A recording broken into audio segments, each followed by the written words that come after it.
Somewhere in your family tree, there is probably a name that has been in this country longer than the country has existed. You walk past it every day. It is on your mailbox, your driver's license, the spine of the family Bible nobody has opened in years. And for a certain kind of family, that name is a kind of fossil.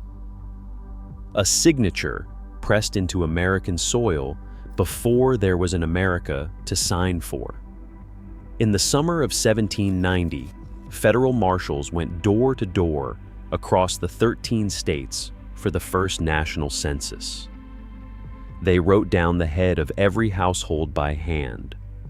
When the dust settled, the country had recorded about 27,000 different surnames, and roughly 800 of those names accounted for a full third of the entire white population. The most common of all was Smith, carried by nearly 6,000 families, more than 1,000 of them in Massachusetts alone. But most of those names tell you almost nothing about when your family arrived. A handful tell you almost everything. That census is the great dividing line. Before it lies colonial America, the settler streams that built the place, the English of New England and the Chesapeake, the Scots-Irish of the backcountry, the Dutch, the Germans, the French. If your name was already on that page, your family was here before the Revolution. So today we are counting down 10 surname clusters that mark a colonial line. And by the end, you will be able to make a real judgment about your own. Let's start with the one that fools almost everybody. Number 10, the occupational English names.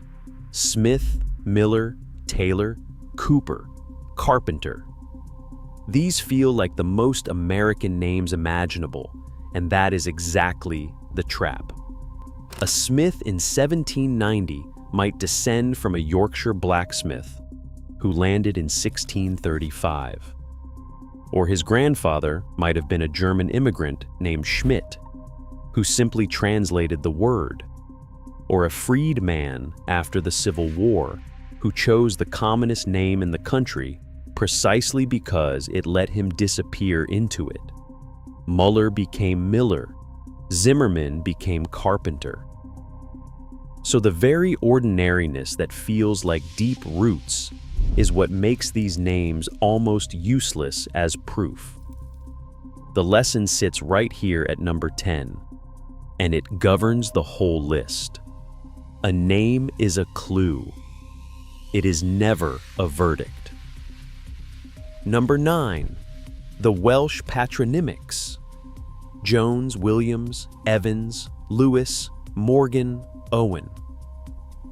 Welsh names hide in plain sight because they look English to an American ear. But they follow a pattern. They tend to end in the letter S because they began as son of.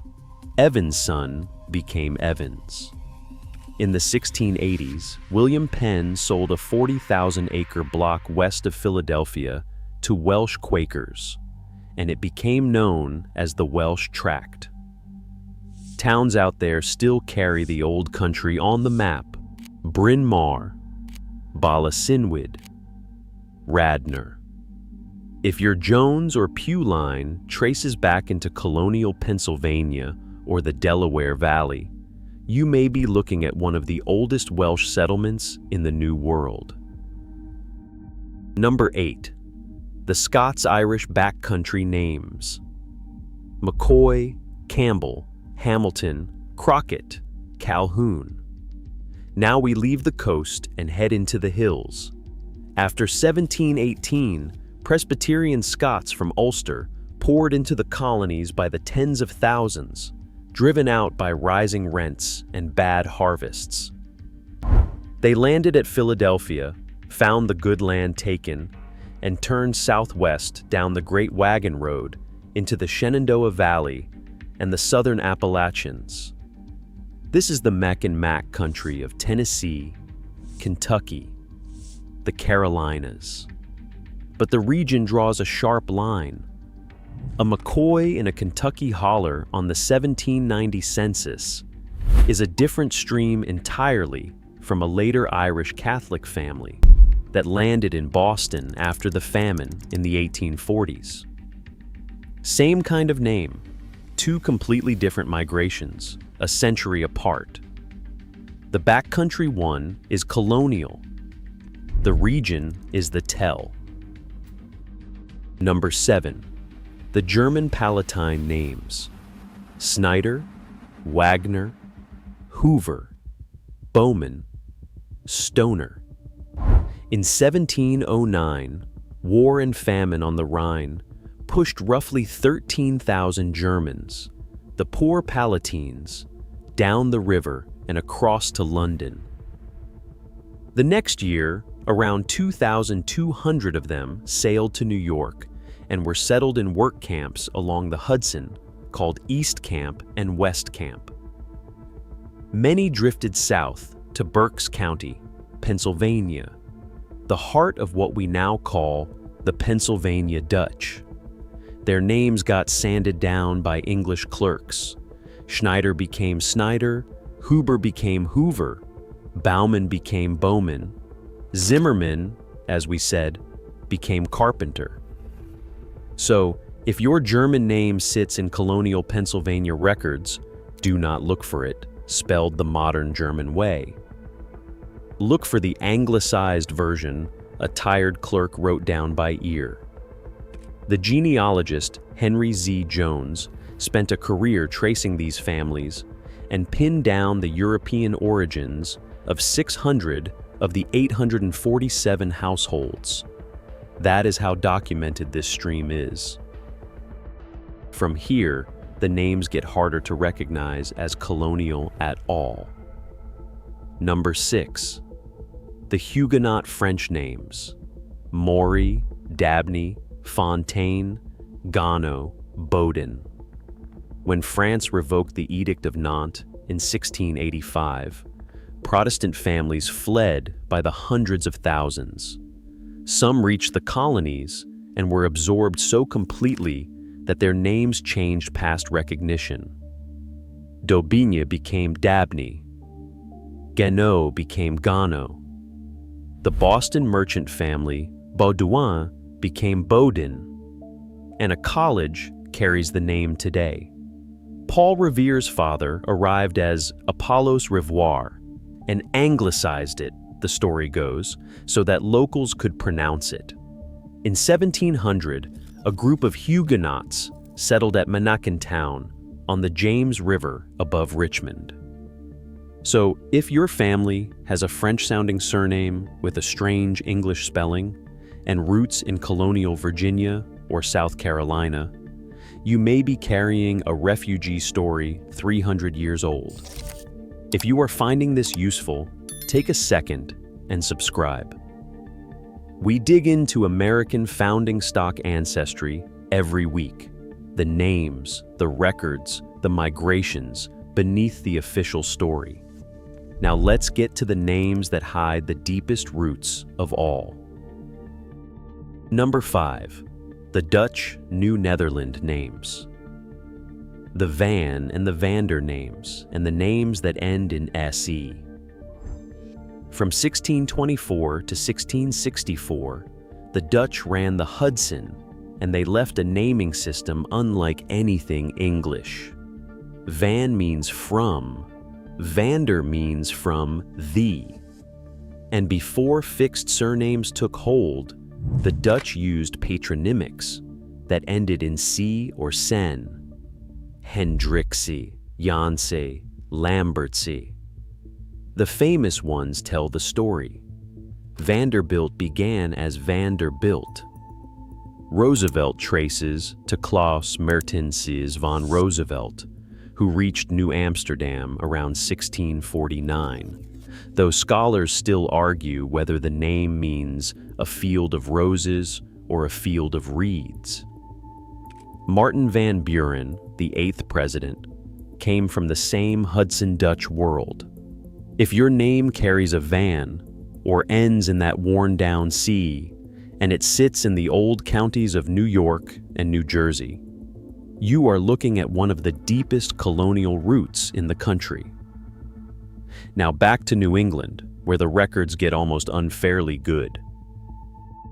Number 4. The Puritan Great Migration names: Bradstreet, Endicott, Winthrop, Saltonstall, Cotton. Between roughly 1630 and 1640, some 20,000 English Puritans crossed to Massachusetts Bay in a wave so concentrated it has its own name, the Great Migration. They were not drifters. They came in organized congregations with ministers and account books, and they wrote everything down. That obsessive record-keeping is a gift. New England town and church records from the 1630s are among the best documented in the colonial world.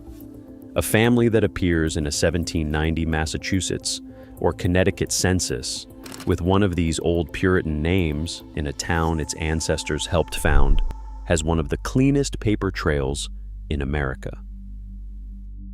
Number 3. The Tidewater Chesapeake names: Calvert, Claiborne, Brent, Tilghman, Carroll. Down in the Chesapeake, a different colony grew, built on tobacco and headright land grants, where you earned acreage for every person whose passage you paid. Maryland was founded under the Calverts in 1632 as a refuge that drew Catholic gentry, which is why a name like Carroll runs so deep there. Charles Carroll of Carrollton, the last surviving signer of the Declaration, came from exactly this stock. These Tidewater names tie to specific land patents you can still pull from the archives. The grant is the proof the name only hints at. Number 2. The first families of Virginia: Randolph, Carter, Lee, Byrd, Harrison, Fitzhugh, Page. This is the prestige tier, and it has earned the reputation. These were the families who settled around Jamestown and the Northern Neck. In the 1600s, often the second and third sons of English gentry, shut out of inheritance back home by primogeniture and sent to make a fortune in tobacco. They married each other for generations, which is exactly why their surnames stayed frozen in place from the colonial era forward. The scale is hard to overstate. Robert Carter, born around 1663 and known as King Carter, controlled an estate that ran to roughly 300,000 acres. The Randolphs alone branch out to Thomas Jefferson and Chief Justice John Marshall. There is even a documented land tie between the Spencer family and the Washingtons on the ground that became Mount Vernon. If your line runs into this group with the records to back it, you are about as founding stock as American genealogy gets. Almost. Number 1. The Mayflower names: Alden, Bradford, Brewster, Howland, Standish, Warren, Allerton, because there is one tier above everyone else, and it is the oldest. In November 1620, around 102 passengers stepped off a single ship at Plymouth. Roughly half of them died that first winter. The survivors founded a colony, and their surnames became the most coveted roots in the country. John Howland fell overboard in a storm mid-Atlantic, caught a rope, and was hauled back aboard. Millions of Americans, including several presidents, descend from that one near drowning. But these names come with the strictest test on the whole list. To claim a Mayflower line, you cannot just share the name. The General Society of Mayflower Descendants requires you to document every single generation back to the ship. No gaps. Which brings us to the only thing that actually settles any of this. Underneath all of this sits the genetics. A family that has been in America for 300 years carries what you might call a frozen colonial signature, a deep British Isles ancestry that stopped getting refreshed by new arrivals from the old country generations ago. A DNA test can show you that depth. It can hint that your roots are early. What it cannot do is hand you a Carter or a Bradford. And that is the honest payoff, so let's say it plainly. A common surname is not proof of a colonial line. Smith, Jones, and Miller are carried by millions whose families arrived in the 20th century.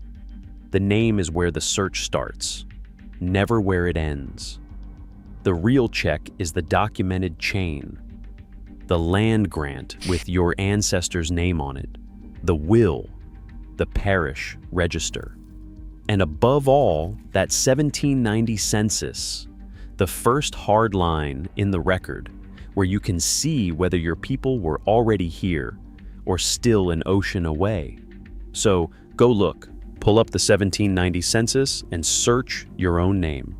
If you find it sitting there in a county your family still lives near, with the spelling drifting the way colonial spellings always drifted, you are not looking at a coincidence. You are looking at the moment your family became American, written down by hand, before the country was even sure it would survive. If this helped you think differently about your own name, the video on screen breaks down how to read those 1790 census pages line by line. I'll see you in that one.